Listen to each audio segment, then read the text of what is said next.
बिस्मिल्लाहिर्रहमानिर्रहीम। Dear students, अस्सलाम वालेकुम। आज हम PSY 515 क्रॉस कल्चरल साइकोलॉजी का शॉर्ट लेसन नंबर 43 का आगाज़ करेंगे। तो लेसन नंबर 43 का नाम है sustainability science and climate actions for environmental resilience. Overall इस पूरे लेसन में ना आपको बताया गया कि किस तरह से एक इन्वायरमेंट्स में चेंजेस या किस तरह से जो है वो डेवलपमेंट ऑफ इन्वायरमेंट में होने की वजह से एक कल्चर्स में किस तरह से एक कम्प्लेक्सिटी आती है, या फिर कल्चर किस तरह से जो है वो फ्लैक्चुएट होता है या डायनामिक की तरफ आता है।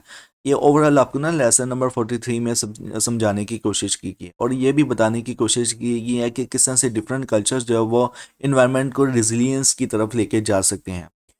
तो लेसन का आगाज़ करने से पहले मेरी रिक्वेस्ट है उन साइकोलॉजी के स्टूडेंट्स या उन हजरात से जो भी इस वीडियो को वॉच कर रहा है, तो kindly please psychologist community YouTube channel को सब्सक्राइब कर दें, वीडियो को लाइक करें, क्लासमेट के साथ शेयर करें। और अगर आप मॉडर्न और इस्लामिक साइकोलॉजी के हवाले से जानने में इंटरेस्टेड है तो inner Psychoflix YouTube channel powered by psychologist community, इसी वीडियो के डिस्क्रिप्शन में आपको इनर साइकोफ्लिक्स यूट्यूब चैनल का लिंक भी मिल जाएगा।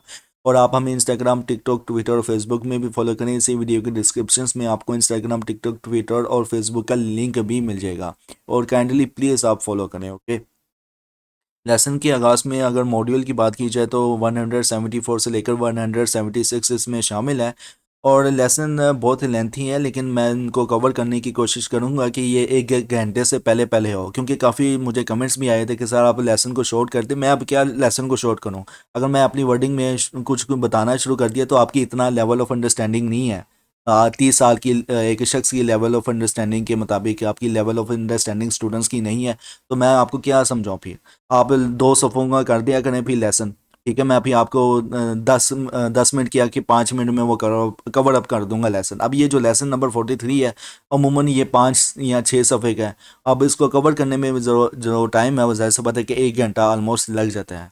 और इसी तरह जो मैंने आपको इन द स्टार्टेड ही कहा था कि लेसन के ड्यूरेशंस डिपेंड ऑन लेसन की कम्प्लेक्सिटी पे डिपेंड करता है। ओके, कि लेसन कितना कॉम्प्लेक्स है।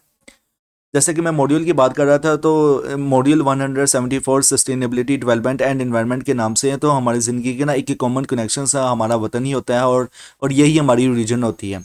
मतलब कि वतन ही हमारा ओरिजिन होता है। सब कल्चर्स इंसानी डाइवर्सिटी को ना शो करते हैं, बिल्कुल ऐसे ही जैसे कि फूल, परिंदे और पत्थर जो होते हैं वो नेचर की वैरायटी को दिखाते हैं।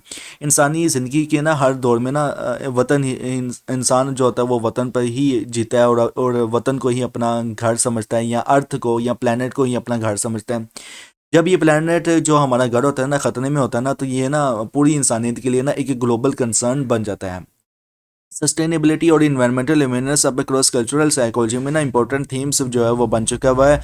पहले ये जो फील्ड थी child reading practices, language development, mental health और रिसर्च मेथोडोलॉजीज पर ना फोकस करती थी और ये भी समझाती थी कि लोग ना अपनी कल्चरल कॉन्टेक्स्ट के अंदर ना कैसे ग्रो और अडेप्ट करते हैं। लेकिन ना सस्टेनेबिलिटी और इन्वायरमेंट इश्यूज ना अब इंडिविजुअल्स इश्यूज इंडिविजुअल कल्चर से ना परे होकर या दूर होकर ना ग्लोबल लेवल तक ना पहुंच गए हैं।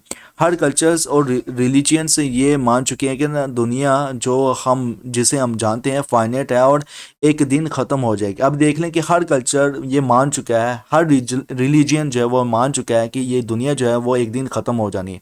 लेकिन हम साइकोलॉजिस्ट ऑलमोस्ट नहीं मानते। मैंने अक्सर फीमेल्स को देखा हुआ है कि वो ऑलमोस्ट मौत का जिक्र होने पर या मौत का ख़त्म होने पर जो है वो मतलब कि दोबारा उठने का जो होता है ना वो सिर्फ फिनोमेना को अक्सर फीमेल साइकोलॉजिस्ट नहीं मानती या अपने आप को कह देती हैं कि हम सेंसिटिव हैं। जबकि साइकोलॉजी में सबसे पहले यही होता है, क्लाइंट या पेशेंट या खुद साइकोलॉजिस्ट सबसे पहले एक चीज़ को जब एक्सेप्ट करता है तभी उसकी थेरेपी जो है ना वो आगे बढ़ सकती है, कामयाब हो सकती है। मज़ीद आपको सेकंड पैराग्राफ में कुछ हिस्सा से इसमें बताया गया है ओवरऑल कि जो चीज़ ना सबसे ज़्यादा ज़रूरी है ना वो हमारी कलेक्टिव रिस्पॉन्सिबिलिटीज़ है अपने प्लैनेट्स को ना प्रोटेक्ट करना और इसके इन्वायरमेंट्स को ना सस्टेन करना। पहले जो साइकोलॉजिस्ट या साइकोलॉजिकल स्टडीज से सिर्फ ना कल्चरल बाउंड्रीज के ना अंदर होती थी, अब सस्टेनेबिलिटी साइंस यूनिवर्सल चैलेंजेस पर फोकस करती है और ये अप्लाइड साइंस है जैसे कि एग्रीकल्चरल या हेल्थ साइंस। इसका मेन गोल प्रैक्टिकल कंसर्न्स को ना सॉल्व करना होता है और ये हमारी डेवलपमेंट को ना सस्टेनेबल बनाने का प्रोसेस है। सस्टेनेबिलिटी साइंस की foundations world commissions on environment and development जो कि बर्टलैंड कमीशंस के नाम से बनाई गई थी या जिसे जाना जाता है बर्टलैंड कमीशन के नाम से। इसने रखी थी। और इन्होंने ना अपनी रिपोर्ट में ये भी कहा था कि इन्वायरमेंट वो जगह होती है जहाँ पर ना हम सब रहते हैं, और डेवलपमेंट हमारी एफर्ट्स हैं जो हम अपनी ज़िंदगी को ना इम्प्रूव करने के लिए करते हैं। और ये दोनों मतलब कि इन्वायरमेंट और डेवलपमेंट जो है वो इंस्पेरेबल है। इंसान के पास वो कैपेसिटी है कि वो ना डेवलपमेंट को ना सस्टेनेबल बनाए, ताकि ना आज की नीड्स को ना पूरा करते हुए हम फ्यूचर जनरेशन्स के लिए ना इनकी नीड्स को ना कंप्रोमाइज़ ना करें। ओके, आगे मज़ीद आपको जो है वो बताया गया है इस वाले पैराग्राफ में ओवरऑल कि कुछ की एलिमेंट्स हैं। अब कौन कौन से एलिमेंट्स हैं हमारे इन्वायरमेंट्स को ना सस्टेन करने के लिए ना कुछ की एलिमेंट्स हैं, जैसे कि वाटर हो गया, दरख्त हो गए, फ्लोरा मतलब कि प्लांट्स हो गए, फोना मतलब कि एनिमल्स, इकोलॉजी, एजुकेशन, हेल्थ और रिसोर्सेज। ये सब कंपोनेंट्स है ना सस्टेनेबल डेवलपमेंट से गोल्स मतलब कि जीडीएस का हिस्सा है, जो कि ना एक ग्लोबल फ्रेमवर्क है। और ये फ्रेमवर्क नेशंस का ना एक साथ लेकर ही आई है, जिसमें ना एक शेयर्ड विजन है सस्टेनेबल फ्यूचर्स के लिए। हर कंट्री इन गोल्स को ना अपनी पॉलिसीज में ना इंक्लूड करती है, जो इन्वायरमेंटल और सोशल वेलबींग के लिए एक कलेक्टिव कमिटमेंट दिखाती है।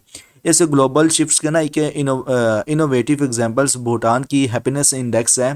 पहले जो मॉडल एक कंट्री के प्रोग्रेस को ना इकोनॉमिक ग्रोथ से मेजर करता था, अब भूटान अपनी सिटीजन्स की वेल बींग और हैप्पीनेस को ना ज़्यादा इंपॉर्टेंस देता है। और ये मॉडल ये भी हाईलाइट करता है कि मेंटल और इमोशनल हेल्थ भी ना उतनी ही इंपॉर्टेंट है जितनी की मटेरियल वेल्थ। ओके, और ये एग्जाम पॉइंट ऑफ व्यू से बहुत इंपॉर्टेंट है। मैं अगर चाहता तो इस पूरे पैराग्राफ को ही हाईलाइट कर देता और मैं कर ही देता हूँ, क्योंकि एग्जाम पॉइंट ऑफ व्यू से बहुत इंपॉर्टेंट, बहुत कुछ इसमें से आपसे पूछा जा सकता है। ओके, अब नीचे आता हूँ तो उसमें आपको ना इनिशियली तौर पर मतलब कि बुनियादी तौर पर जो फोकस होता है, शुरू में जो फोकस होता है वो ना डेवलपमेंट गोल्स पर था, जो लिविंग स्टैंडर्ड्स को ना इम्प्रूव करने के लिए सेट किया गया था। लेकिन ना वक्त के साथ इन गोल्स को ना सस्टेनेबल डेवलपमेंट गोल्स में ना इवॉल्व किया गया था, मतलब शामिल किया गया था, जो डेवलपमेंट और इन्वायरमेंटल प्रेजेंटेशंस के बीच ना एक बैलेंस को ना एम्फेसाइज करती है। सस्टेनेबल डेवलपमेंट गोल्स जो है मतलब कि SDGs, इसका एब्रीवेशन बहुत इंपॉर्टेंट है। ओके, सस्टेनेबल डेवलपमेंट गोल्स का अडेप्टेशन से एक हिस्टोरिकल मोमेंट था, जब ग्लोबल कम्युनिटी ने ना इंटरकनेक्टेड चैलेंजेस को ना एड्रेस करने का ना डिसीजन लिया था, ताकि ना करंट और फ्यूचर्स जनरेशंस के लिए ना एक हेल्थियर और मोर इक्विटेबल प्लेनेट इंश्योर किया जा सके। इसलिए दुनिया भर की कम्युनिटी ना एक साथ आई और सस्टेनेबल डेवलपमेंट गोल्स पर ना एग्रीमेंट हुआ था। ओके, अब ये कम्युनिटी से क्या मराता है, दुनिया भर की कम्युनिटीज आए, दुनिया भर की कम्युनिटी से मरादी है कि मुस्लिम कम्युनिटी हो गया, क्रिश्चियनिटी कम्युनिटी होगी, इसी तरह जीव्स की कम्युनिटी होगी, फिर हिंदू मज़हब की कम्युनिटी होगी। और ये सारी कम्युनिटी आपस में मिलकर इन्होंने फिर सस्टेनेबल डेवलपमेंट गोल्स पर जो था वो एग्रीमेंट किया था। ओके, अब साइकोलॉजिस्ट की भी कम्युनिटी बन गई हुई है। जितने भी दुनिया भर के साइकोलॉजिस्ट हो गए उसके लिए साइकोलॉजिस्ट कम्युनिटी यूट्यूब चैनल भी है, और साइकोलॉजिस्ट कम्युनिटी एक प्लेटफॉर्म भी है ओवरऑल। तो अब ये सस्टेनेबल डेवलपमेंट गोल्स की बात की जाए तो ये देखें कि टोटल ये 17 सस्टेनेबल डेवलपमेंट गोल्स हैं, और इनके नाम भी पता होने चाहिए, आपसे घुमा फिरा के पूछा जा सकता है। ओके, और इन इस पिक्चर में इनके नाम बताए गए हैं सस्टेनेबल डेवलपमेंट गोल्स के। मज़ीद इसके पिक्चर के नीचे वाले पैराग्राफ की बात की जाए तो इसमें ना आपको बताया गया है कि सस्टेनेबल डेवलपमेंट गोल्स मतलब कि SDGs 17 ऑब्जेक्टिव्स पर ना फोकस करती है, जो ग्लोबल चैलेंजेस को ना एड्रेस करती है। जैसे कि गोल 12 जो है ना रिस्पॉन्सिबल कंजप्शंस और प्रोडक्शंस पैटर्न्स को ना प्रमोट करता है। और आप अभी पिक्चर्स में भी आप देख सकते हैं कि जो गोल नंबर जो 12 है वो किसको रिप्रेजेंट कर रहा है, रिस्पॉन्सिबल कंजप्शंस एंड प्रोडक्शंस को रिप्रेजेंट कर रहा है। ओके, और ये साथ में ना इन्फिनिटी साइन है, ये देखें कि इन्फिनिटी साइन मतलब कि बार ये चलने वाला है, ना ख़त्म होने वाला नहीं है। ओके, और जैसे कि मैं बता रहा था कि गोल 12 जो रिस्पॉन्सिबल कंजप्शंस और प्रोडक्शन पैटर्न्स को ना प्रमोट करता है। इसका मतलब है कि इंस्टीट्यूशन और सोसाइटीज़ को ना अपने प्रोडक्ट्स को ना केयरफुली मॉनिटर करना होगा, और इनकी प्रोड्यूस और कंज्यूम करने में ना चॉइसेस बनानी होगी जो वेस्ट और इन्वायरमेंटल हार्म को ना मिनिमाइज़ करे। सिंपल चेंजेस जैसे कि पेपर बैग्स का ना यूज़ प्लास्टिक के बजाय ना, और पब्लिक ट्रांसपोर्टेशंस का यूज़ करके ना हम अपने कार्बन फुटप्रिंट से सिग्निफिकेंटली रिड्यूस कर सकते हैं। गोल नंबर 1 और गोल नंबर 2 पॉवर्टी को ना एरेडिकेट मतलब कि ख़त्म करना, और हंगर को एंड करना मतलब कि भूख और फ्लास को ख़त्म करने के हवाले से हैं। और ये जो गोल नंबर 1 ये और गोल नंबर 2 है ना, ये दोनों प्रेसिंग चैलेंजेस हैं, मतलब कि लंबे अरसे तक चलने वाले ये चैलेंजेस हैं। और इन गोल्स को अचीव करना इक्विटेबल वेल्थ डिस्ट्रीब्यूशन, सस्टेनेबल लिवलीहुड्स और लोकल बिजनेसेस और एग्रीकल्चरल को ना सपोर्ट करने की ज़रूरत होती है। और ये इंश्योर करते हैं कि ना कम्युनिटीज़ इकोनॉमिकली ना थ्राइव कर सकते हैं, जबकि ना अपनी कल्चरल और इन्वायरमेंटल इंटीग्रिटी को ना मेंटेन करते हुए एनर्जी कंजर्वेशन के लिए ना हम प्रैक्टिसेस अडॉप्ट करनी होगी, जैसे कि नेचुरल लाइट का यूज़ और ज़्यादा यूज़ करना और इलेक्ट्रिसिटी कंजम्पशंस को ना मिनिमाइज़ करना। वैसे ही ना वाटर कंजर्वेशन भी ना ज़रूरी है, मतलब कि पानी को भी बचाना ज़रूरी है। हर एक ड्रॉप ना जो सेव होता है ना वो सस्टेनेबल फ्यूचर्स में ना कंट्रीब्यूट करता है। लास्ट में यह है कि ग्लोबल वार्मिंग को ना कम्बैक्ट करने के ना ग्लोबल वार्मिंग को कम्बैक्ट करने के लिए ना ये ज़रूरी है कि ऐसे प्रैक्टिसेस को फेज आउट किया जाए, मतलब कि ख़त्म किया जाए जो इन्वायरमेंट्स को ना नुकसान पहुंचाते हैं, जैसे कि फॉसिल फ्यूल्स का एक्सेसिव यूज़ और रिन्यूएबल एनर्जी सोर्सेज की तरफ शिफ्ट किया जाए। ओके। और इस वाले पैराग्राफ में आपको बताया गया है combine all 16 sustainable development goals, मतलब कि जब हम सस्टेनेबल डेवलपमेंट गोल्स के 16 गोल्स को कंबाइन करते हैं तो ना हम ये एवेल्यूएट करते हैं, ये वाजिया करते हैं कि पार्टनरशिप के कैसे ना बिल्ड की जा सकती है। लोगों को ना इन गोल्स के बारे में ना एजुकेट करना, रेलिवेंट डिपार्टमेंट्स में कोलैबोरेशन फोस्टर करना और ग्लोबल एफर्ट्स को कोऑर्डिनेट करना, इसमें ना ज़रूरी होता है कि इन गोल्स में से एक है क्लाइमेट एक्शंस गोल, ठीक है ना, जो कि गोल नंबर 13 है। और दूसरा है sustainable cities and communities, goal number 11 है, और जो उन शहरों पर फोकस करता है जहां कम दरख्त हैं, ज़्यादा बिल्डिंग्स हैं, एक्सेसिव और कंडीशनिंग का यूज़ होता है और पॉपुलेशन बढ़ रही है। ये गोल ना टेक्नोलॉजी के इस्तेमाल पर भी फोकस करते हैं, ज़्यादातर ना कोलब्रेशन से क्लाइमेट चेंज एड्रेस करने के लिए होते हैं, जैसे कि फ्लोरिडा में फॉरेस्ट फायर्स या पाकिस्तान में रिसेंट साल में ना होने वाले फ्लड्स। रिसेंट क्लाइमेट रिपोर्ट जो कि मोरक्को में समिट में प्रेजेंट की गई थी, इसने ना ये भी एक इसने ना ये भी नतीजा निकाला था कि पाकिस्तान में ना फ्लड्स सिर्फ इनकी अपनी एक्शंस की वजह से नहीं होता, बल्कि ना इंडस्ट्रियलाइज्ड कंट्रीज़ के ना क्लाइमेट चेंज पर इम्पैक्ट की वजह से भी है। असल में ना डेवलप्ड कंट्रीज से ज़्यादा रिस्पॉन्सिबल है क्लाइमेट चेंज और इसके नताइज के लिए। Okay. Module 174 sustainability and environment के नाम से है, तो इसमें ना in the started first paragraph में आपको बताया गया कि ज़मीन हम सब के लिए ना बहुत अहमियत रखती है, क्योंकि ना ये हमें ना हमारे कल्चर्स और ह्यूमनिटी को ना जोड़ कर रखती है। काफ़ी साल पहले ना सस्टेनेबल डेवलपमेंट गोल्स SDGs पर ना बातें शुरू हुई थी, जिसमें ना इंडस्ट्रियलाइजेशन से इकोनॉमिक ग्रोथ और दूसरे इंडिकेटर्स शामिल थे, लेकिन ना जल्द ही ये समझ में आया कि इस तरह का डेवलपमेंट अक्सर ना एक कीमत पर ही होता है, और इसमें ना अमीर हो जाते हैं और गरीब और ज़्यादा गरीब हो जाते हैं। और ये इन इक्वालिटी एजुकेशन से नेचुरल रिसोर्सेज की कमी और इन्वायरमेंटल इश्यूज जैसे कि हवा और पानी पोल्यूशंस, डिफोरेस्टेशंस और ओवरऑल इन्वायरमेंटल डिग्रेडेशंस को ना बढ़ाने का सबब भी बनती है। और ये सब चीज़ें ना दिखाते हैं कि अगर डेवलपमेंट को सस्टेनेबल बनाना है तो ना हमें एक बैलेंस अप्रोच की ज़रूरत होती है। ओके। और इस वाले पैराग्राफ में ओवरऑल आपको ये कुछ बताने की कोशिश की गई है कि इसका ना कुछ जवाबात हैं, मतलब कि इसका जवाब देने के लिए ना ग्लोबल सस्टेनेबल डेवलपमेंट गोल्स बनाए गए थे, जो कि ना एक ज़्यादा इक्विटेबल फ्यूचर्स के लिए ना तैयार किए गए हैं। अब ये जवाब किसके लिए है कि अमीर ज़्यादा अमीर ना हो, गरीब ज़्यादा गरीब ना हो, सब कुछ सस्टेन रहे, और यहाँ तक कि ये हवा पानी और ये डिफोरेस्टेशन हो रही है ना, ये भी कम हो जाए। तो इनका जवाब देने के लिए ग्लोबल सस्टेनेबल डेवलपमेंट गोल्स बनाए गए थे, जो कि ना एक ज़्यादा इक्विटेबल फ्यूचर्स के लिए तैयार किए गए थे, जिसमें ना दुनिया भर के ना एक्सपर्ट के इंसाइट्स शामिल किए गए थे। फिर भी ना डेवलप्ड नेशंस के ना आइडियाज़ डेवलप्ड नेशंस के आइडियाज़ और प्रियोरिटीज़ काफ़ी हद तक ना इस गोल्स को ना बनाने में ना डोमिनेट कर गई है। इसलिए ना सच में ना सस्टेनेबल प्रोग्रेस हासिल करने के लिए ना हमें दुनिया के हर कोने से ना पर्सपेक्टिव्स और कंट्रीब्यूशंस की ज़रूरत होती है। और इस सिनेरियो में ना चार तरह के सवालात भी उठते हैं। अब ये चार तरह के सवालात यहाँ पे दिए गए हैं, तो ये ना एग्जाम पॉइंट ऑफ व्यू से भी इंपॉर्टेंट हो सकते हैं, प्लस आप कमेंट्स में इनका जवाब लाजमी दें ताकि आपकी कैजुअल प्रिपरेशन हो सके।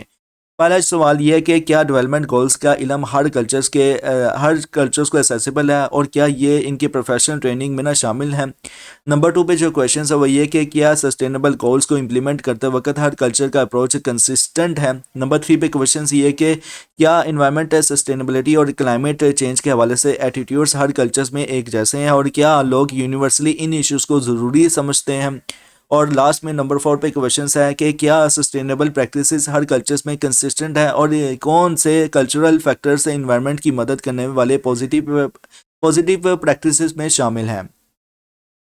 और इसमें ना मज़ीद आपको बताया गया है डीलॉइट ने ना एक सर्वे किया था। एग्जाम बड़ी वैसे इंपॉर्टेंट है, इस पूरे पैराग्राफ में इनका सर्वे बताया गया और प्लीज़ इस आर्टिकल्स को भी पढ़ लेना ताकि ना आपको मज़ीद नॉलेज भी हासिल हो सके इस सर्वे का, क्योंकि बहुत ही मतलब कि मज़े का है।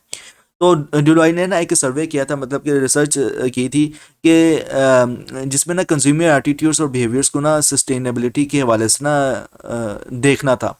और ये सर्वे ना दिखाता है कि कंज्यूमर ज़्यादा कॉन्शियस चॉइसेस कर रहे हैं जो सस्टेनेबिलिटी और इन्वायरमेंट को ना मदद नज़र रखते हैं, और फिर भी ना कंज्यूमर को ना ज़्यादा बेहतर इंफॉर्मेशन देने और सस्टेनेबल ऑप्शंस को ना अफोर्डेबल और अवेलेबल बनाने की ज़रूरत होती है। सर्वे का नेटिव वीडियो लेक्चर्स में ना डिस्कस किया गया है और इसका ना लिंक नीचे दिया गया है। अच्छा, ये आप वीडियो भी देख सकते हैं।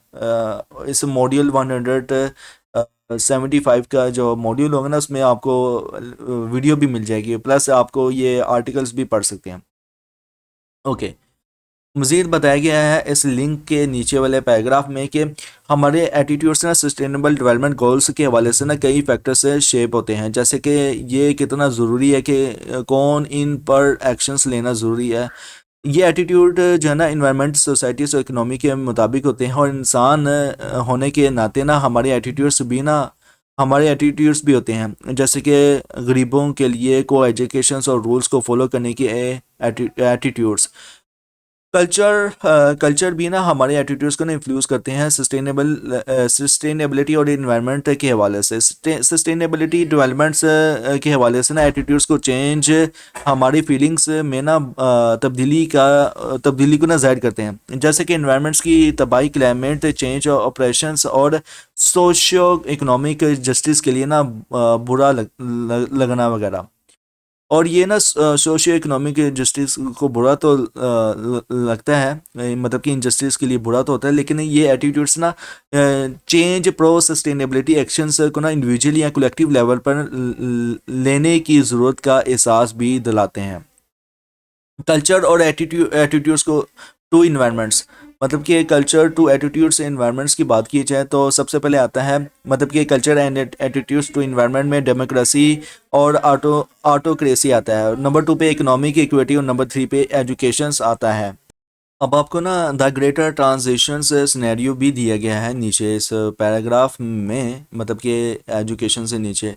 तो इसमें ना आपको सिनेरियो में कुछ इस तरह से ओवरऑल बताया गया है कि ये ना एक ऐसी दुनिया का सीन है जो कि 2050 के बाद हमें दिखाई दी है, जहाँ ना डेवलपमेंट का मेयर्स गुड्स और सर्विसेज की क्वांटिटी नहीं बल्कि ना इंसान की नॉलेज, क्रिएटिविटी और सेल्फ रियलाइजेशन होगा। इसके लिए ना ज़रूरी वैल्यू से quality of life, human solidarity और इकोलॉजिकल सेंसिबिलिटी है। ओके, मज़ीद आपको बताया गया कि वैल्यूज़ को ना अक्सर डिस्कशंस में ना इन्वॉल्व किया जाता है, मतलब कि कम ही समझा जाता है जब हम इन्वायरमेंट्स के साथ ना एक सस्टेनेबल रिलेशनशिप बनाने की कोशिश करते हैं। काफ़ी ना लिटरेचर्स हैं जो वैल्यूज़ पर रिसर्च कर रहे हैं जो कई डिसिप्लिन्स में फेल हुए हैं। फिलोसफी में ना वैल्यूज़ वो स्टेबल प्रिंसिपल्स है जो हमें ना डिसीजंस लेने में ना मदद करते हैं जब हमारे प्रेफरेंसेस से कन्फ्लिक्ट करते हैं, और ये हमें ना ये बताते हैं कि हम किस चीज़ को ना अच्छा समझते हैं। इकोनॉमिक्स में ना वैल्यूज़ को यूज़ सोशल चॉइसेस के हवाले से होता है, जहाँ ना सोशल वैल्यू का असेसमेंट्स होता है जो किसी भी बेस्ट चॉइसेस को ना गाइड करता है। Under utilitarians ethic, sociology, social psychology और पॉलिटिकल साइंस में ना दो मेजर रिसर्च लाइंस हैं जो इन्वायरमेंटल वैल्यूज़ को ना एड्रेस करती हैं। पहली जो लाइन है वो 4 वैल्यूज़ क्लस्टर्स पर ना फोकस करती हैं। सेल्फ जिनमें क्या शामिल है, सेल्फ इंटरेस्ट है, अल्ट्रुइज्म्स, ट्रेडिशनलिज्म्स और ओपोनेंस टू चेंज। और इसने ना कंसिस्टेंट है थियोरेटिकल और एम्पिरिकल सपोर्ट दिखाया है for the relationship of values to environmentalisms को लेकर।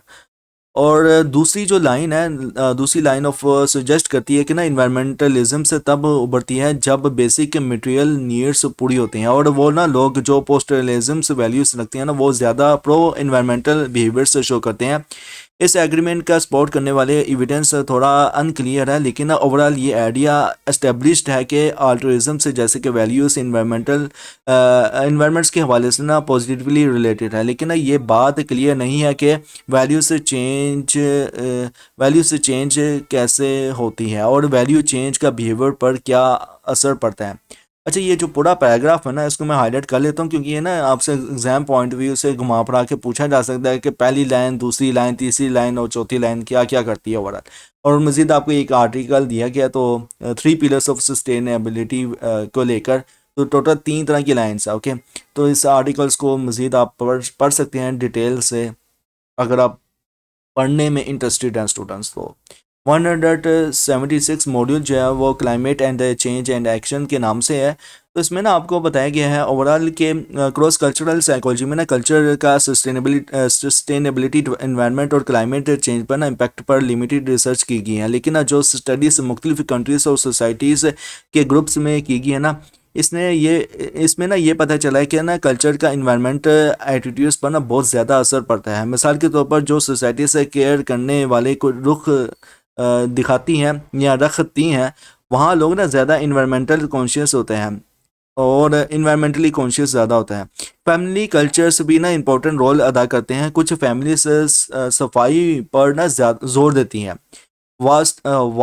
वास्टफुलनेस से बचाती हैं। अच्छा, ये देखने अब आपको ना इन्वायरमेंट और डिफरेंट कल्चर्स को लेकर कि डिफरेंट कल्चर्स किस तरह से इन्वायरमेंट को ज़्यादा मतलब कि सिक्योर करते हैं। जबकि इस्लाम तो अल्हम्दुलिल्लाह नबी अकरम सल्लल्लाहु अलैहि वसल्लम की एक हदीस भी है, सफाई निस्फ़े ईमान है। मतलब कि अब ये ज़रूरी नहीं है कि इंसान अपनी सफाई रखे, एक्चुअल में माहौल की भी सफाई रखे। ओके, तो सफाई निस्फ़े ईमान है, मतलब कि आधा ईमान जिसने मुकम्मल करना है तो वो सफाई कर ले, और जिसने आधा ईमान जो रह गया मुकम्मल करना है तो वो शादी कर ले, क्योंकि निकाह जिसने कर लिया उसका आधा ईमान महफूज हो गया। ओके, यहाँ उसका ईमान जो है वो महफूज हो जाता है। तो ये भी हदीस मुबारक है, ये दोनों काम कर ले उसका पूरा ईमान महफूज हो जाएगा, जो कि बहुत ही मुश्किल है आम तौर पर आज के दौर में।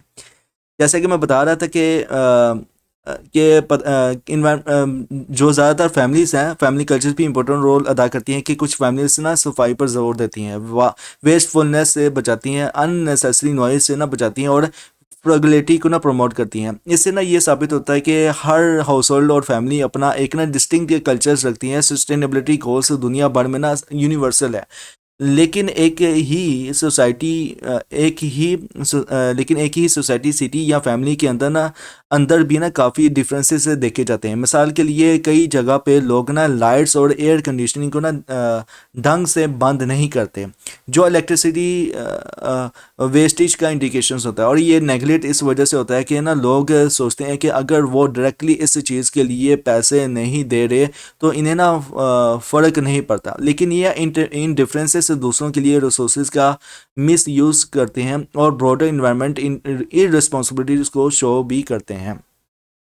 ओके, तो इस वाले पैराग्राफ में आपको सस्टेनेबिलिटी या सस्टेनेबल डेवलपमेंट गोल्स के हवाले से मज़ीद बताया गया है, मतलब कि 13वें गोल का जो फोकस है वो बताया गया है।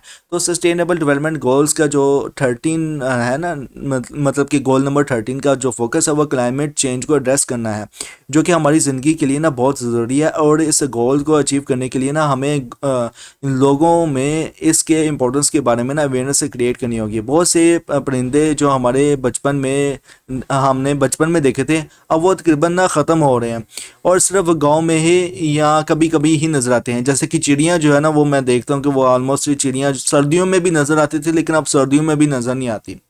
हमारी रिसोर्सेज को ना फ्यूचर जनरेशंस के लिए ना कंजर्व करने के लिए ना हमें पानी की बर्बादी से ना पानी की बर्बादी से ना बचना होगा। अच्छा, ये देख लें कि जो चिड़ियाँ थी ना, ये क्यों कम हो गई हैं। एक क्वेश्चन है, आप स्टूडेंट से जवाब दें मुझे कमेंट्स में। मेरे पास तो जवाब है ऑलरेडी। मैंने जब डिफरेंट फिल्म्स देखी थी और डिफरेंट जब मैंने रिसर्च की थी तो तब पता चला कि चिड़ियाँ इस वजह से कम हो गई हैं। जैसे कि मैं बता रहा था आप स्टूडेंट्स को कि हमारे रिसोर्सेज को फ्यूचर जनरेशन्स के लिए, अब फ्यूचर जनरेशन्स कौन से हैं, हमारे बच्चे वगैरह, तो उनको उनके लिए ना बचाने के लिए ना हमें पानी की जो खपत है या पानी को बचाना होगा, और इसकी प्रेजर्वेशन के लिए, पानी को बचाने के लिए ना हमें काम भी करना होगा। दरख्त लगाने होंगे। एक ज़रूरी और सस्टेनेबल इन्वायरमेंट्स प्रैक्टिसेस है जो हमारे रिलीजियस टीचिंग में भी डीपली रूटेड है, और इसे ना अपनाना होगा ताकि ना हम अपने इन्वायरमेंट्स को ना प्रोटेक्ट कर सकें। अभी वक्त है एक्शंस लेने का। अगर हम अभी कुछ नहीं करते तो इसका ना बहुत बुरा नताइज होंगे, जैसे कि बारिश, गंदी हवा और ज़िंदगी को सस्टेन करने में मुश्किलात वगैरह। इन मेजर्स को ना अपनाना आज ज़रूरी है ताकि ना हम अपने फ्यूचर जनरेशन्स को ना प्रोटेक्ट कर सकें। ओके, तो मज़ीद आपको ना क्लाइमेट चेंज क्या होता है इस हवाले से बताया गया। तो what is the climate change. तो इसमें बताया गया कि क्लाइमेट चेंज वो लॉन्ग टर्म चेंजेस हैं जो ग्लोबल या रीजनल क्लाइमेट पैटर्न्स पे आती हैं, जो नेचुरल प्रोसेस और ह्यूमन एक्टिविटीज़ दोनों से डिराइव्ड होती हैं, मतलब कि वाजिया होती हैं यहाँ चलती हैं। और ये चेंजेस से टेम्परेचर से परसीपिटेशंस, विंड पैटर्न्स और वेदर इवेंट्स में ना होते हैं, जो डिकेट्स करते हैं या ये सेंचुरीज तक ना कंटिन्यू करते रहेंगे। क्लाइमेट चेंज के इफेक्ट्स में ना global warming, rising sea levels, glaciers का मेल्ट होना, एक्सट्रीम वेदर इवेंट्स जैसे कि हुरिकेन्स, ड्रॉट्स और फ्लड्स और इकोसिस्टम्स की डिस्क्रिप्शन शामिल है। क्लाइमेट चेंज इंसान की एक्टिविटीज़ की वजह से हो रहा है, और ये ना ज़िंदगी को थ्रेट करता है, जिससे ना हम भी जानते हैं। ग्रीन हाउस गैस इमिशंस को ना बदलने से ना क्लाइमेट चेंज वो रेट पर हो रहा है जो ना जिसे ना पहले सोचा नहीं गया था। इसका ना इम्पैक्ट बहुत डिवास्टिंग हो सकता है, और इनमें ना एक्सट्रीम और चेंजिंग वेदर पैटर्न्स और राइजिंग सी लेवल्स शामिल है। अगर इसको ना रोका नहीं गया ना तो ये ना काफ़ी सारी डेवलपमेंट प्रोग्रेस को ना अनडू कर देगा जो हमने पिछले सालों में ना की थी, और इससे मास माइग्रेशंस भी होगी जो इनस्टेबिलिटी और वार्स की वजह से बन सकती है। क्लाइमेट चेंज पर ना पानी की कमी भी ना पैदा कर देगा। ओके, मज़ीद आपको बताया गया कि क्लाइमेट एक्शंस क्या होता है। तो an of the question, what is the climate actions. तो क्लाइमेट एक्शंस उन एफर्ट्स को कहते हैं ना जो इंडिविजुअल, कम्युनिटी, नेशनल और ग्लोबल लेवल्स पर लिए जाते हैं ताकि ना क्लाइमेट चेंज के एफर्ट को ना एड्रेस किया जा सके। इसमें ना ग्रीन हाउस गैस एमिशंस को ना रिड्यूस करना, चेंजिंग क्लाइमेट के हिसाब से ना अडेप्ट करना और इसकी एफर्ट्स से ना रिजिलियंस बिल्ड करना शामिल होता है। क्लाइमेट एक्शंस के की कंपोनेंट्स में ना रिन्यूएबल एनर्जी सोर्सेज की तरफ ट्रांजिशन, एनर्जी एफिशिएंसी इम्प्रूव करना, फॉरेस्ट की प्रोटेक्शंस और रिस्टोरेशन, सस्टेनेबिलिटी, एग्रीकल्चर को प्रमोट करना और इको फ्रेंडली टेक्नोलॉजी को अडेप्ट करना शामिल है। इसमें ना इसमें इंटरनेशनल एग्रीमेंट्स जैसे कि मोरक्को समिट भी शामिल है, जिनका फोकस ग्लोबल टेम्परेचर राइज को ना लिमिट करना और ग्लोबल कोऑपरेशंस को ना प्रमोट करना भी शामिल है। इसमें ना एम्बिशंस गोल सेट किए जाने चाहिए और सारी इकोनॉमिक्स को ना कवर करते हुए क्लाइमेट रिजिलियंस डेवलपमेंट की तरफ मूव करना ज़रूरी है। और नेट ज़ीरो, ओके, और नेट ज़ीरो की बात की जाए तो और नेट ज़ीरो इमिशंस अचीव करने के लिए ना क्लियर पाथ बनाना होगा। इन इमीडिएट एक्शन ज़रूरी है ताकि ना हम कैटास्ट्रॉफिक कंसिक्वेंस से ना बच सकें और अपने फ्यूचर से जनरेशंस के लिए ना सस्टेनेबल फ्यूचर सिक्योर कर सके। क्लाइमेट रेजिलियंस का मतलब है कि इंडिविजुअल, कम्युनिटीज, इकोसिस्टम्स और इकोनॉमिक्स की ability to anticipate, prepare, respond और रिकवरी फ्रॉम क्लाइमेट चेंज के एडवर्स इम्पैक्ट। और ये इसमें ना रिस्क का कम करना भी है और ज़रूरी फंक्शंस को ना मेंटेन करना भी शामिल है। What step can we take for climate actions. हम कौन से स्टेप उठा सकते हैं क्लाइमेट एक्शंस के लिए। क्लाइमेट एक्शंस के लिए जो गाइडलाइंस दी गई है, इसमें अगर देखा जाए तो क्लाइमेट एक्शंस के लिए जो गाइडलाइंस दी गई है इनमें ना ये कुछ इंपॉर्टेंट स्टेप्स शामिल है जो हमें ना इंडिविजुअल और कलेक्टिवली ले सकते हैं क्लाइमेट के लिए जो है एक्शंस। तो अगर बात की जाए तो नंबर वन पे जो है वो पेपर, ग्लास, प्लास्टिक, मेटल और ओल्ड इलेक्ट्रॉनिक्स को ना रिसाइकल करना जो है वो प्रोसेस शामिल होता है कि क्लाइमेट के लिए एक्शन जो है वो सेफुली हो सके। नंबर टू पे स्टेप है वो कंपोजिट करना, मतलब कि फूड स्क्रैप का कंपोजिंग क्लाइमेट इम्पैक्ट को ना कम करता है और न्यूट्रिशंस को ना रिसाइकल करने में ना मदद करता है। और नंबर थ्री पे ये है कि रीयूजेबल प्रोडक्ट्स को ना चूज़ करना, शॉपिंग के लिए इको बैग का यूज़ करना और रीयूजेबल वाटर्स बॉटल या कप को कैरी करना ताकि ना प्लास्टिक वेस्ट कम हो सके। नंबर फोर पे है कि इको फ्रेंडली प्रोडक्ट्स का ना ख़रीदना, पैकेजिंग को ना देखो और देखो कि क्या प्रोडक्ट जो है वो इको फ्रेंडली तरीके से बनाई गई है या नहीं। और नंबर फाइव में है कि बाइक चलाना, मतलब कि वॉक करना या पब्लिक ट्रांसपोर्ट यूज़ करना। कार कार ट्रिप्स सिर्फ तब करो जब ना ज़्यादा लोग साथ हों। और नंबर सेवन पे है कि meat consumptions, okay, meat consumptions भी शामिल है। तो मीट कंजम्पशंस को ना कम करना और एक दिन वेजिटेरियंस होना। मीट प्रोडक्शंस इंडस्ट्री का ना इन्वायरमेंटल इम्पैक्ट बहुत ज़्यादा होता है। और लास्ट में जो है वो पेपर का यूज़ करना, पेपर का यूज़ कम करना होता है, मतलब कि प्रिंटिंग से बचना और इलेक्ट्रॉनिक डिवाइस या कैरियर्स का यूज़ करना जो है वो शामिल है। सॉल्विंग द प्रॉब्लम, हम किस तरह से प्रॉब्लम को सॉल्व कर सकते हैं। तो क्लाइमेट चेंज को ना एड्रेस करने के लिए ना हमें अपनी एम्बिशंस को ना हर लेवल पर ना बहुत ज़्यादा बढ़ना होगा। दुनिया भर में ना काफ़ी कुछ हो रहा है और रिन्यूएबल एनर्जी में ना इन्वेस्टमेंट्स बहुत बढ़ गई है, लेकिन अब भी काफ़ी कुछ करना बाकी है। दुनिया को ना अपनी energy industry, transport, food, agricultural और फोस्ट्री सिस्टम्स को ना ट्रांसफॉर्म करना होगा ताकि ना हम ग्लोबल टेम्परेचर्स राइज को ना 2 सेंटीग्रेड से कम रख सकें और शायद 1.5 सेंटीग्रेड तक ना। दिसंबर 2015 में ना दुनिया ने ना पेरिस एग्रीमेंट को अडॉप्ट किया था, जिसमें ना अभी भी जिसमें सभी कम्युनिटीज़, जैसे कि मैं बता रहा था कि 2015 में ना दुनिया ने जो था वो पेरिस के एग्रीमेंट को जो था वो दिसंबर 2015 में जो था एग्रीमेंट, दुनिया ने ना पेरिस एग्रीमेंट को अडॉप्ट किया था। तो मुझे तो इसमें बताया गया है कि अडॉप्ट किया था, तो जिसमें ना सभी कंट्रीज ने ना क्लाइमेट चेंज एड्रेस करने के लिए ना एक्शंस लेने की कमिटमेंट की थी, लेकिन टारगेट्स अचीव करने के लिए ना टारगेट अचीव करने के लिए भी बहुत ज़्यादा एक्शंस की ज़रूरत है। बिजनेस और इन्वेस्टर्स को ना इंश्योर करना होगा कि इमिशंस रिड्यूस हो, ना सिर्फ ये सही काम करना है बल्कि ना ये इकोनॉमिक और बिजनेस सेंसेस भी बनाता है। ओके, तो वन हम्बल एक्शंस, एक हम्बल एक्शंस है। अब ये देखने की कौन कौन से एक्शंस हैं, अब ये डिफरेंट टाइप्स के आपको स्क्रीन पे पिक्चर्स भी शो हो रही होगी। तो what happens if you don't act, okay, अगर आप क्या हो सकता है कि अगर आप एक्शन ना लें। तो अगर क्लाइमेट चेंज को रोकने का एक्शन नहीं लिया गया ना तो ग्लोबल एवरेज जो टेम्परेचर है वो 3 सेंटीग्रेड से ज़्यादा बढ़ सकता है और हर इकोसिस्टम पर इसका बहुत बुरा असर भी होगा। अभी हम देख रहे हैं कि क्लाइमेट चेंज कैसे स्टॉर्म्स और डिज़ास्टर्स को ना एक्सरबेट कर रहे हैं और फूड और वाटर की सेक्रेसिटी जैसे कि थ्रेट का सामना हो रहा है, जो कॉन्फ्लिक्ट्स का सबब बन सकते हैं। अगर हम कुछ नहीं करते ना तो हमें ज़्यादा नुकसान होगा, जो अभी अगर हम एक्शंस लेते हैं ना तो नहीं होगा।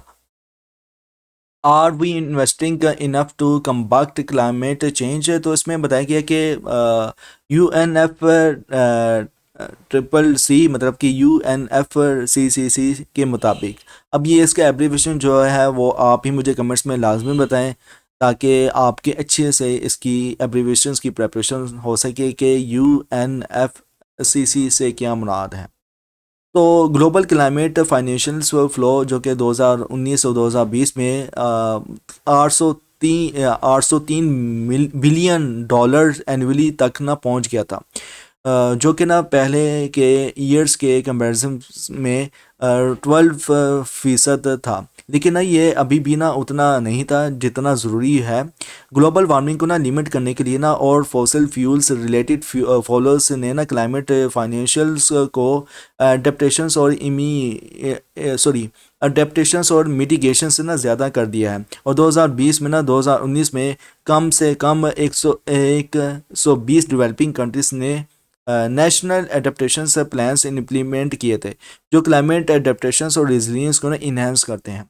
ओवरऑल ये तो आपको ओवरऑल इस लेसन में ना मतलब कि कल्चर से रिलेटेड इस कम ही बताया गया है, और आपको ना इन्वायरमेंट और कल्चर्स को साथ कोरिलेट करके बताना चाहिए था, लेकिन इसमें आपको इन्वायरमेंट का ज़्यादा बता दिया गया, तो ये आम तौर पर इन्वायरमेंटल साइकोलॉजी का लेसन में शामिल होना चाहिए था, ये लेसन नंबर 43। ओवरऑल अब मैं एग्ज़ाम पॉइंट ऑफ व्यू से बताऊंगा कि क्या क्या आप स्टूडेंट से पूछा जा सकते हैं, और मेरी दुआ है कि आप को अल्लाह ताला फाइनल टर्म के एग्ज़ाम में अच्छे नंबरों के साथ कामयाबी अता करें, और आपके लिए साइकोलॉजी की फ़ील्ड में जितने भी मराहिल हैं अल्लाह ताला आसान करें, और अल्लाह ताला आपको अच्छा माहिर नफ्सियात बनाएं, ना कि जो है वो ईगो वाला माहिर नफ्सियात बनाएं, क्योंकि अक्सर जो होते हैं ना माहिर नफ्सियात मैंने जो देखे हैं उनमें ईगो आ जाता है ओवरऑल। ओके, तो module 174 sustainability development and environment के नाम से है, तो इसमें अब जो इम्पोर्टेंट हो सकता है चाइल्ड रेडिंग प्रैक्टिसेस इम्पोर्टेंट हो सकता है कि क्या करते हैं, और इसके अलावा सस्टेनेबिलिटी हम किस तरह से कर सकते हैं एग्जाम पॉइंट ऑफ व्यू से, वो भी इम्पोर्टेंट है। World commission on environment and development ने किस नाम से जानी जाती है, तो ये बर्ट लैंड कमीशन के नाम से जानी जाती है, और ये फाउंडेशन साइंस है, ठीक है, सस्टेनेबल साइंस है, ठीक है। इसने सस्टेनेबिलिटी साइंस की बुनियाद रखी थी, किसने बुनियाद रखी थी? World commissioners on environment and environment ने, और ये किस नाम से जानी जाती है? ब्लड लैंड कमीशंस के नाम से जानी जाती है। अच्छा, इसके मुताबिक ना इन्वायरमेंट और डेवलपमेंट क्या है, तो ये इन्वायरमेंट और डेवलपमेंट की जो डेफिनेशन है ना ये भी इम्पोर्टेंट है, और SDGs के एब्रीविएशंस भी बहुत इंपॉर्टेंट है, और हैप्पीनेस इंडेक्स किसके मुताबिक है, तो ये भूटान के मुताबिक एग्जाम पॉइंट ऑफ व्यू से बहुत इंपॉर्टेंट है। मज़ीद अगर नीचे आया जाए तो कितने टाइप्स के जो है वो सस्टेनेबल डेवलपमेंट गोल्स हैं, तो 17 टोटल टाइप्स हैं, और इसी तरह आपसे पूछा जा सकता है कि 12 जो रिस्पॉन्सिबल कंजप्शंस एंड प्रोडक्शंस के नाम से गोल है, ये किस लिए है और क्यों है? नो पॉवर्टी और ज़ीरो हंगर, ये जो गोल है ये किस तरफ इशारा करता है, तो ये गोल नंबर 1 और गोल नंबर 2 जो है वह एरेडिकेटिंग पॉवर्टी एंड एंडिंग हंगर के नाम से है। तो इसमें ना इन दोनों का मकसद यही है कि प्रेस इन जो चैलेंजेस है ना इनको जो खींचे जा रहे हैं हंगर्स को और साथ में पॉवर्टी को, इसको कम किया जा सके। ओके, आगे आगे आया जाए तो फिर इसमें कोलब्रेशन रिजॉल्व किस तरह से हो सकती है क्लाइमेट को लेकर, और ये भी एग्जाम पॉइंट ऑफ व्यू से बहुत इंपॉर्टेंट है। और इसमें से ना अगर देखा जाए तो ओवरऑल मैंने हाईलाइट जो किए हैं ना पॉइंट्स डीपली तौर पर मैंने पढ़ने के बाद जो है वो हाईलाइट किए थे, ताकि जो है वो घुमा फिरा के भी अगर आपसे पूछा जाए तो इन्हीं हाईलाइट हैंड आउट के पैराग्राफ या लाइंस में से ही ऑलमोस्ट आपको आ जाए। बाकी आप स्टूडेंट्स की अपनी किस्मत है। मज़ीद इसमें जो है इम्पोर्टेंट वो ये भी है कि कल्चर और एटीट्यूड्स इन्वायरमेंट्स को लेकर की है, डेमोक्रेसी और ऑटोक्रेसी है, और इकोनॉमिक इक्विटी और एक एजुकेशन है। ओके, और एक फैमिली किस तरह से इन्वायरमेंट्स को लेकर जो है वो करती है, और वो भी इम्पोर्टेंट है। और मज़ीद ये है कि हमारा एटीट्यूड क्या होता है इन्वायरमेंट को लेकर, तो ये भी इंपॉर्टेंट है। वैल्यूज़ क्या है, वैल्यूज़ भी बहुत ज़्यादा इंपॉर्टेंट है, और वैल्यूज़ जो टर्म्स है ना वैल्यूज़, ये इसका मतलब क्या है, ये भी बहुत ज़्यादा इंपॉर्टेंट है। ओके, और नीचे आया जाए तो इसमें मॉड्यूल 176 में अगर बात की जाए तो इसमें ना इम्पोर्टेंट जो हो सकता है वो ये है कि अच्छा, इसमें ना फैमिली क्या है, फैमिली कल्चर किस तरह से, फैमिली जो है वो किस तरह से एम्फोसाइज करती है कल्चर्स को, मतलब कि इन्वायरमेंट को बचाने के लिए, तो ये एग्जाम पॉइंट ऑफ व्यू से इंपॉर्टेंट है। अच्छा, गोल नंबर जो 13 है इसका फोकस किया है, तो ये भी एग्जाम पॉइंट ऑफ व्यू से बहुत इंपॉर्टेंट है। और क्लाइमेट चेंजेस से क्या मुराद है और क्लाइमेट एक्शन से क्या मुराद है, और उसके बाद फिर हम क्या एक्शंस ले सकते हैं एग्जाम पॉइंट ऑफ व्यू से बहुत इंपॉर्टेंट है। इसमें से बस 2-3 आप एक्शंस याद कर लीजिएगा। ओके, और अगर हम सॉल्विंग करते हैं प्रॉब्लम को तो हमें सबसे पहले कौन सी प्रॉब्लम को सॉल्व करना पड़ेगा, तो ज़ाहिर सी बात है कि हमने जो है वो टेम्परेचर 2 सेंटीग्रेड से नीचे लाना पड़ेगा 1.5 सेंटीग्रेड। और ये 2015 में हमने जो था वो दुनिया ने जो था वो पेरिस एग्रीमेंट जो था वो अडोप्ट किया था। तो ये भी एग्जाम पॉइंट ऑफ व्यू से बहुत इंपॉर्टेंट है। अगर हम एक्शन नहीं लेते तो क्या हो सकता है, तो ये भी एग्जाम पॉइंट ऑफ व्यू से इंपॉर्टेंट है। यूएनएफ डबल सी से क्या मराद है, ये एग्जाम पॉइंट ऑफ व्यू से बहुत बहुत इंपॉर्टेंट है और इसका एब्रीविएशन आप निकाल लेना। ओके, मैं नहीं बता रहा, मुझे आप कमेंट्स में लाजमी बताएं ताकि मुझे पता हो कि आप वाकई फुली अवेयरनेस के साथ सुनते हैं लेसन मेरा। तो 29 कंट्रीज़ की बात की जाए तो कौन कौन से कंट्रीज़ में जो है वो मतलब कि टोटल जो है वो नेशनल अडेप्टेशन प्लान्स किसने फॉलो किया था, टोटल 29 कंट्रीज से भर गया है। और ये भी एग्जाम पॉइंट ऑफ व्यू से इंपॉर्टेंट है। और 2020 में जो डिज़ास्टर था वो कम हुआ है या हाई हुआ है, तो कम हुआ है ओवरऑल। तो ये था आपका लेसन नंबर 43। कैसे लगा कमेंट्स में लाजमी बताएं। इंशाल्लाह मिलते हैं नेक्स्ट लेसन में। Till then thank you so much. अल्लाह हाफिज़।